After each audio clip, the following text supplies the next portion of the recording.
or pitched out of Medina to join the Dajjal.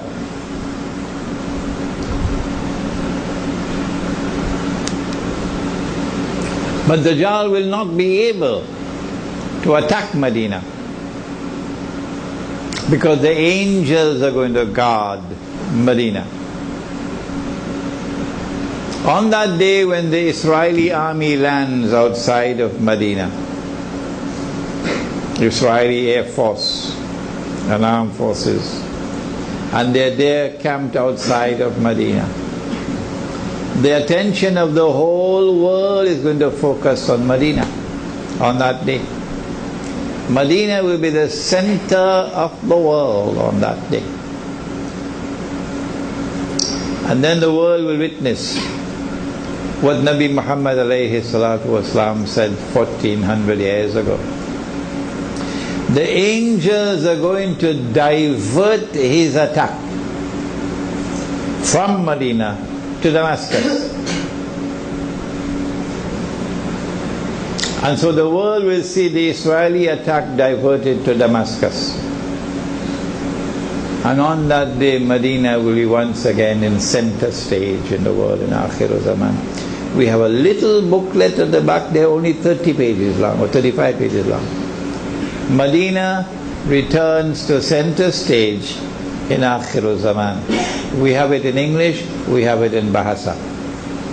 Please read it. When that attack is diverted to Damascus, Imam al-Mahdi would be there in Damascus already. He would be in the masjid. It would be the time of Salat. The masjid will have gates around it, barricading it, indicating a state of great insecurity, anarchy, great violence. So the masjid is barricaded. And as the people are about to perform the salat, perhaps Salatul Fajr, and the Imam is about to lead them in salat, Imam al-Mahdi alayhi salam, at that moment Dajjal will be outside waiting. The Prophet said that he'll be followed by 70,000 Jews from Isfahan wearing their Persian shawls.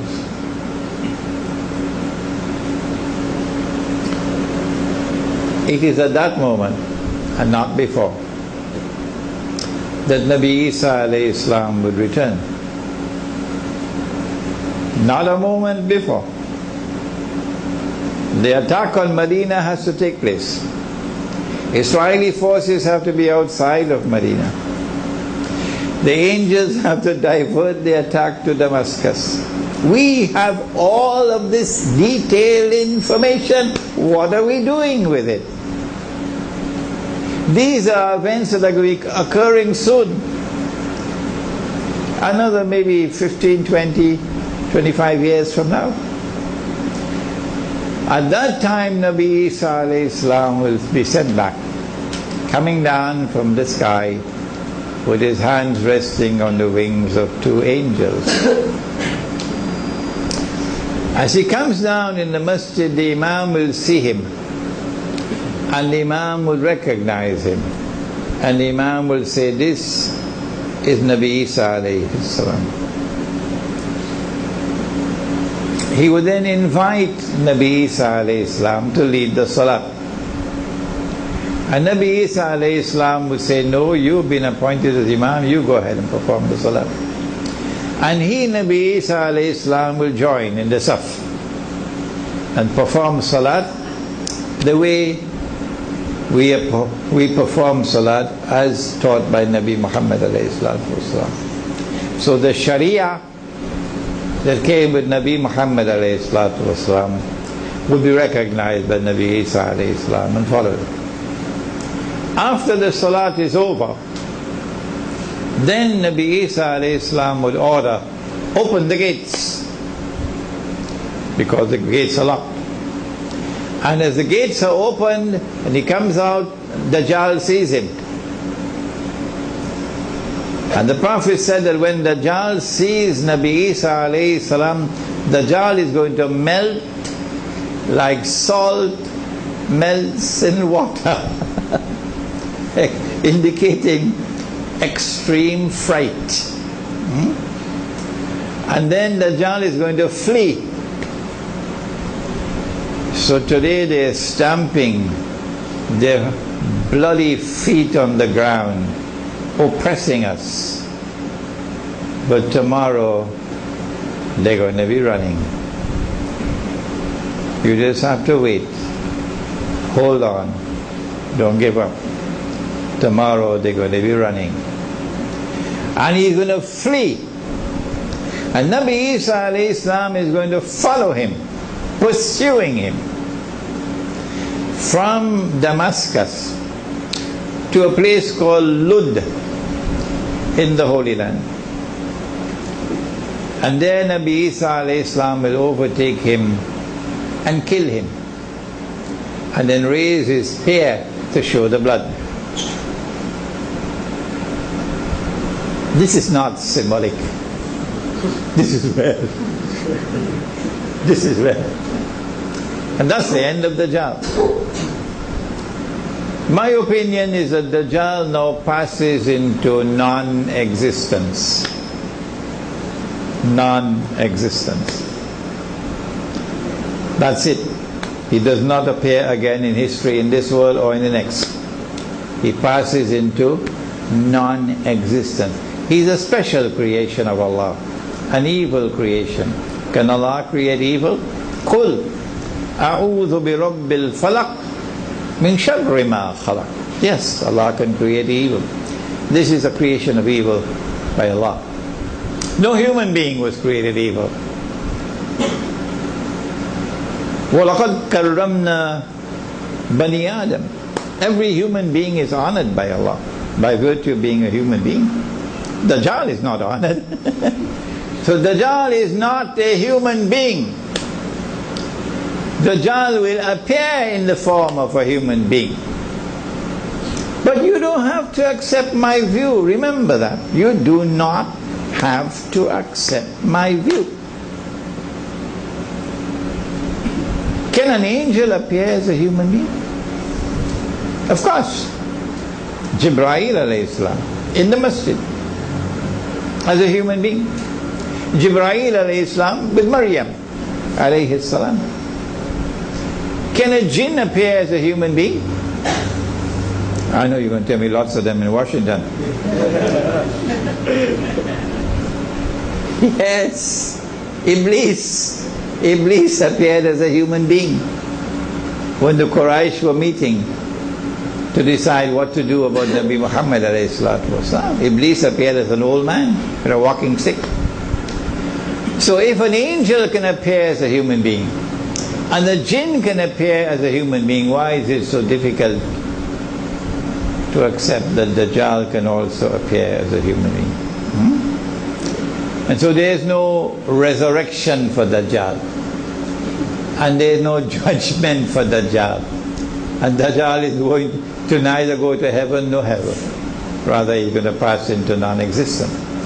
But these are my views, and you must not accept my view unless and until you are convinced that it is correct. You must listen to those who are critical of me, and there are lots of them out there who are critical of me. Listen to them. I ask you to listen to them, but they say, don't listen to Imran Hussein. We pray that Allah subhanahu wa ta'ala may bless those whose appetite has now been whet, that you may study the subject of Dajjal. For the Prophet said alayhi salatu wasalam that the greatest tests and trials that mankind will experience from the time of Adam alayhi salam to the last day will be the tests and trials of Dajjal. There is a chapter of this book, Surah Al-Kahf in the modern age, entitled The Quran and Time. The chapter itself is long, about 60-something pages. But this chapter of the Quran explains to you the link between the samawat and the earth and the Dajjal. ربنا تقبل منا إنك أنت السميع العليم وتب علينا يا مولانا إنك أنت التواب الرحيم برحمتك يا أرحم الراحمين آمين. Before we proceed, the subject of riba, the mountain of bread, is of critical importance. And you are lucky here in Kuala Lumpur because we've had 2 international conferences on riba here in Kuala Lumpur in 2010 and again July of last year at PWTC. And there's a 3rd conference which is now planned for late November of this year.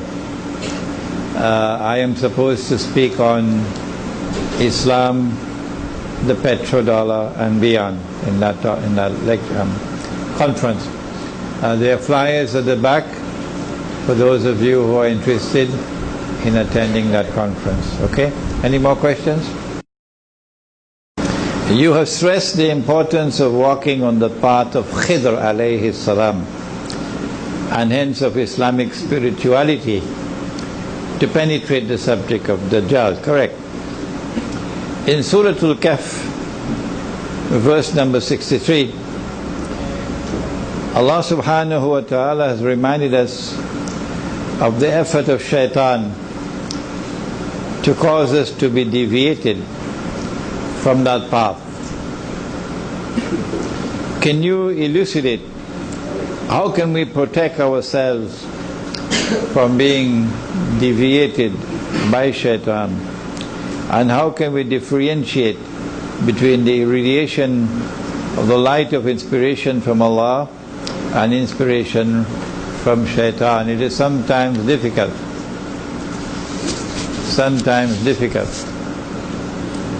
It's not just shaitan, it is also Dajjal, both of them. How can we explain?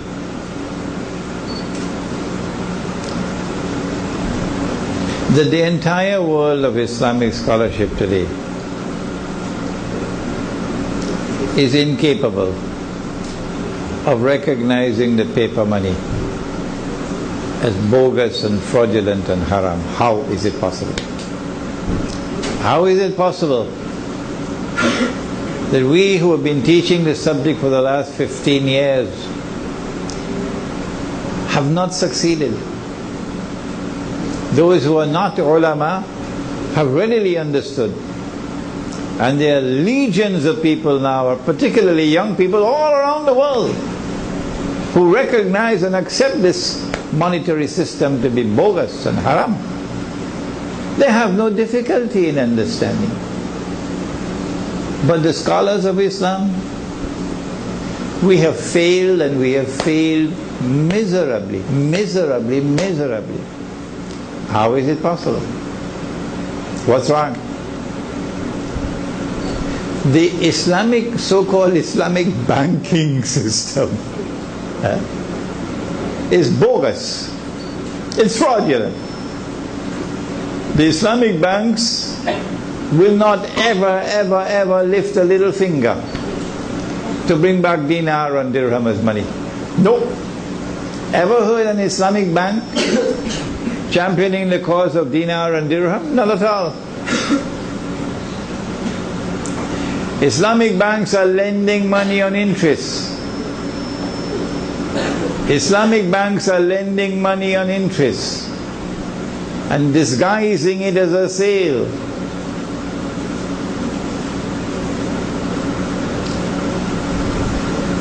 They call that Islamic banking. How come there are legions of Islamic scholars who support Islamic banking? How come? What is it? What's wrong? The Khilafah is a political philosophy and political system which came with Nabi Dawood alayhi salam, Nabi Sulaiman alayhi salam, who established the holy state of Israel. That Khilafah was restored by Nabi Muhammad alayhi salatu wasalam. That Khilafah state recognized Allah as Al-Malik. Translation for Al-Malik: sovereign. Allah possessed sovereignty. That Khilafah state recognized Allah as Al-Akbar, whose authority is supreme.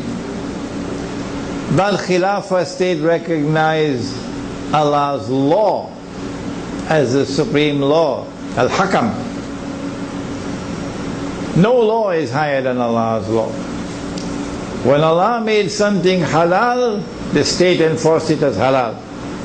When Allah made something haram, the state enforced it as haram. That was the Khilafah state. And the territory was called Darul Islam. In Darul Islam, once the territory is Darul Islam, any Muslim has a right to enter. Any Muslim from any part of the world has the right to enter Darul Islam. You don't need a visa. Any Muslim can come and reside in Darul Islam. You have that right. You don't need a PR. Any Muslim can seek employment in Darul Islam. You don't need a work permit. And any Muslim can participate in the political process on the basis of political equality with all other Muslims. You don't need something called citizenship. That is what we had. And that is what is coming back with with Imam al-Mahdi. We just have a little time to wait. It's coming back. Our hearts are there with that. We have not forsaken it. We have never given it up. We have never betrayed it. No. We're longing for it to come back. And we'll struggle for it to come back, even though we know we have to wait for Imam al-Mahdi. But what about the rest? When the Dajjal destroyed the Khilafah state, guess what he used to replace it? He used the modern secular state. And the whole world today is embraced by this system, which declares that sovereignty no longer belongs to Allah. This state is sovereign. Why can't they understand that that is shirk? What's wrong? What's wrong with Ikhwan al-Muslimun in Egypt? What's wrong with Parti Islam in Kelantan? What's wrong with Jamaat Islami in Pakistan? What's wrong with Al-Nahda in Tunisia? What's wrong with the Justice and Development Party in Turkey? What's wrong with the world of Islamic scholarship? Why can they not understand that this is shirk? Allah is no longer Al-Akbar. His authority is no longer supreme. No. The Charter of the United Nations Organization says that the authority of the Security Council of the United Nations is supreme in the world in all matters pertaining to international peace and security. Allah is no longer Al-Akbar. That's shirk. The modern secular state says Allah's law is not the supreme law anymore. The supreme law is the law of the state. Allah can make it halal, we can make it haram. And we've done so. Allah can make it haram, we can make it halal, and we've done so. And that is shirk. And yet, the Islamic movements register themselves as political parties under the secular constitution and fight elections man to man with everybody else. Vote for me. Hoping to win the elections. And when you win the elections, by some abracadabra mystical system, you'll be able to transform this into something called An Islamic state. I never heard of an Islamic state in my life, and I'm 70 years of age. I don't know what's an Islamic state, and I don't want to know what's an Islamic state. Take your Islamic state and throw it in the garbage bin, because I know what is Khilafah, and I know what is Darul Islam, and that is what is coming back. So how do we explain? Why is it that they can't see? Egypt just voted. Egypt just voted. Why can they not see what is wrong with the scholars of Islam in this modern age? Their failure has been so colossal. There's only one answer I can offer. Number one, methodology. Methodology for study. Number two, a proper study of Dajjal and therefore modern Western civilization. And number three, to recognize that spiritual insight is still a medium through which knowledge can come to us.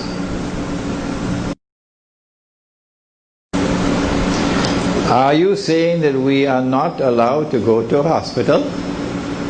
No, I'm not saying that. I go to the hospital. But I'm saying to you, be careful. You know, he had a heart attack, and they rushed him by ambulance to the hospital. And when they examined him, they decided they had to operate right away. Bypass. And they did triple bypass.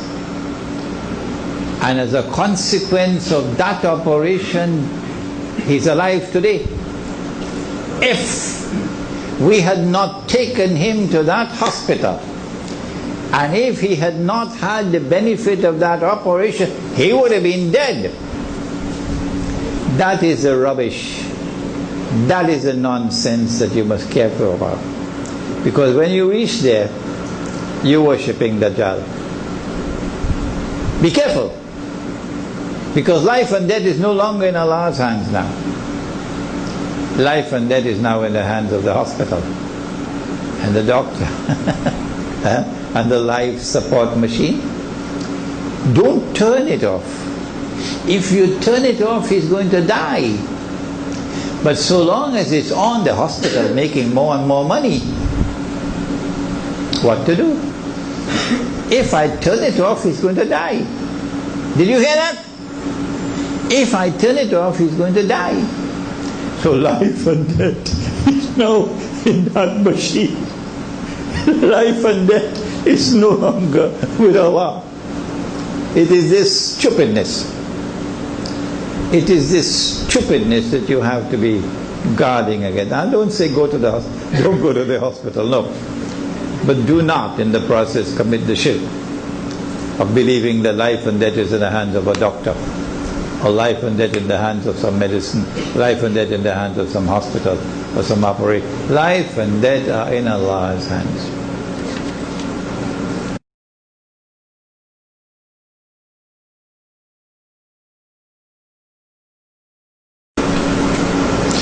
What is your advice to Muslim students from Malaysia who are studying abroad in the United States, Australia, etc.?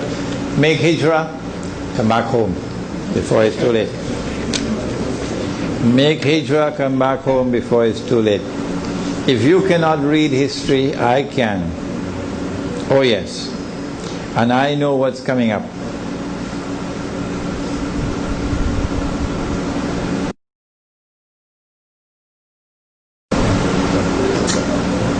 Well, I think I answered this. We are trapped in this system of Dajjal with political parties. Why can't we restore our Khilafah state, beginning with an Islamic state here in our own country? Use the Dajjal system to beat his system. No, you can't use haram to bring halal. No, this is not the Sunnah. The Prophet ﷺ did not insert himself in the pagan system of Makkah to try to bring Islam. No. He preached Islam in its purity and offered Islam as an alternative to what Makkah had to offer. Makkah tried to bribe him. Makkah offered him wealth. Makkah offered to make him king. Makkah offered him the most beautiful girl in the whole land. If only you would compromise with our system. Live and let live. Use the system. And within this system pursue what you have to pursue. But his reply was no. Not even if you give me the sun in my right hand and the moon in my left. I'm not going to give up this struggle. I'm not going to compromise and join yours. No, mine is the alternative to yours.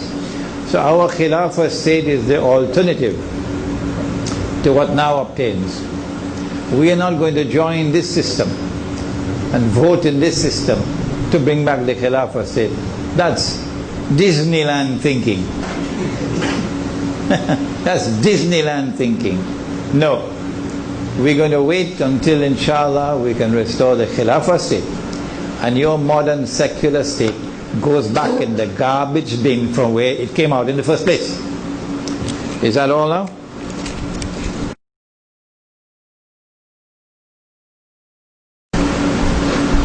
Whenever I do not have sufficient knowledge of a subject, I always decline to speak. And I'd send you to someone who has more knowledge of the subject than I have. I do not have enough knowledge of insurance to be able to give a scholarly response. But I do have enough knowledge to say I am not going to take any insurance. No. I avoid all insurance. I consider insurance to be the sister of riba.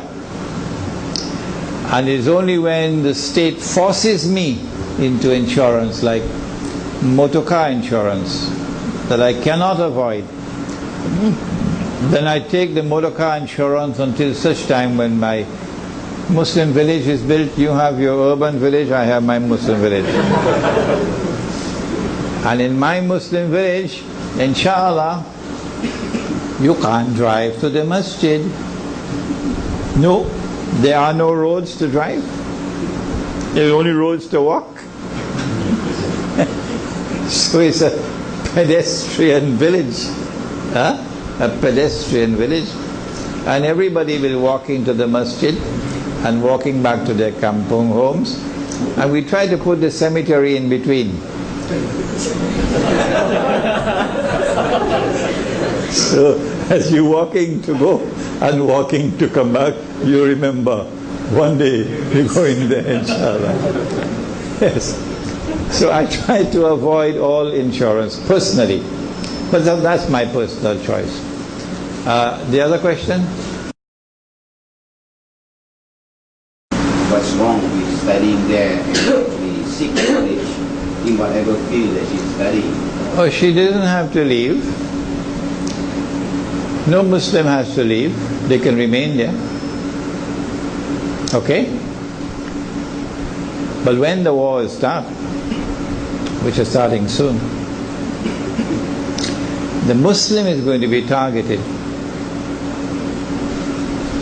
And if you think the life of a Muslim in the United States has been horrible these last 10 years, as they say in Harlem and Brooklyn and Bronx, you ain't seen nothing yet. They have concentration camps already prepared to put Muslims. Okay? You want to get out of the United States, you cannot. You want your daughter to come back here, she cannot. Why? No fly list. No what? No fly list. Your name there, you can't come out. You can't. She's trapped there. When the US dollar collapses, the economy will collapse. Economy collapses, there's going to be colossal loss of wealth. Of course, this is imaginary wealth, you know, paper money. But people believe they're wealthy, they have millions and millions and millions, suddenly it vanishes. There are going to be riots in the United States. Riots. And when the riots takes place, that's when the Zionists are going to have a field day. Paying people to go and attack Muslims. Destroy Muslim businesses. Destroy Muslim homes. Kill Muslims. To drive terror into the hearts of the Muslims. They wouldn't know what to do. When anarchy spreads, where are you going to get food? When there's anarchy and there's no electricity, no water, where are you going to get water from? Okay? This is tomorrow. If you cannot see it, I can see it. So I have been advising Muslims to get out, make hijrah. It matters not to me whether you're there for studies or whether you're there to make what they call to make another buck, and the American dollar. It matters not what be the reason while you are there. My advice is to make hijrah before it is too late. But you don't have to accept my advice. No. Okay, sorry, man. Okay, my question is regarding the fall of Greece, the economical collapse, which you hear a lot of people are saying that it's the first step towards the global economic crisis. So if you don't mind sharing your views about that and how that might affect, or later on, how it will that affect lead towards the coming of Dajjal and everything. Thank you. What we need is an honest banker.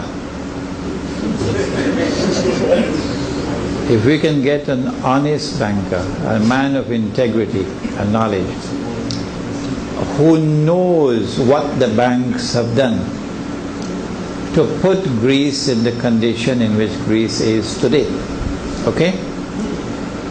Then he will be able to spill the beans. In the last RIBA conference that we had at PWTC, a former banker, senior banker, came and spoke to us. And that banker spilled the beans and explained to us all the fraudulent transactions which are taking place in Islamic banking today, that we did not know about, and we would not be able to understand ourselves unless he explained. And this is what he did, okay, in that conference. So I am not a professional economist. I have done studies in international monetary economics at 2 universities, but I am not focusing my attention on the subject of how the banking system is operating to trap and to destroy a country. The reason why Greece is at the front row is because the banking system is under the control of Dajjal, the Zionists. And the Zionists have their control in Western Europe. The Judeo-Christian alliance is in Western Europe. Western Europe has Roman Catholic religion and Protestant religion. But Eastern Europe is different from Western Europe. Eastern Europe had its capital in Constantinople, and it was Eastern Orthodox Christianity and the Byzantine Empire. And the Byzantine Empire and Eastern Christianity never joined the Zionists. Yeah? They never joined the Zionists. Russia, for a time, was controlled when the Soviet Union was constructed by the Jews. But then Allah's kindness, and the Soviet Union collapsed. And in the wake of its collapse, Russia is returning back to Christianity. So this Eastern Europe, from Christianity, from Russia come all the way down to Greece. This is considered to be alien territory for the Zionists. And if they could destroy you and damage you and choke you, they'll do it. That's why Greece has been targeted. But to understand the predicament of Greece, we have to go into the banking system and understand the tricks which were used by the banking system to put Greece where Greece is today. I think we can finish now. ولا أقوى على نار الجحيم الله فهب لي توبة واغفر ذنوبي فإنك غافر الذنب العظيم إلهي لست للفردوس أهلا ولا أقوى على نار الجحيم الله فهب لي توبة واغفر ذنوبي فإنك غافر الذنب